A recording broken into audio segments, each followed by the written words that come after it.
The Balfour Declaration is an extremely important event historically. It was a very noble act of not of one man, not of just Lord Balfour, but of the British War Cabinet. We have to remember that in 1917, Britain did not occupy most of what was known biblically as Palestine, did not have title to give to the Jewish people, to the Arabs, to anybody. So we have to look at the Balfour Declaration as a very important event politically. It certainly helped the Zionist movement move forward with its aims to establish a Jewish home in the Holy Land. What happens next is the Paris Peace Conference, the 1919 Paris Peace Conference. That's after the end of the war, where the Allies, more importantly 5 nations, the principal powers, are receiving submissions from the Jewish people and from the Arabs. The Arabs on February 6, 1919, the Jews on February 27.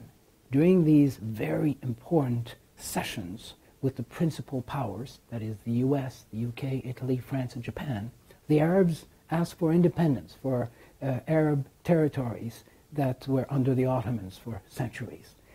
The Jewish people ask for the recognition of their historical connection with Palestine, the right to reconstitute there what they used to have.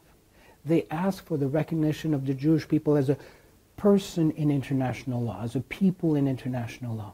They ask for the creation of a mandatory, or the establishment of a mandate in respect to Palestine, because they weren't quite ready yet to establish a state, because the population was small compared to the Arab population. And so they urged the principal powers to set up a mandate in their favor.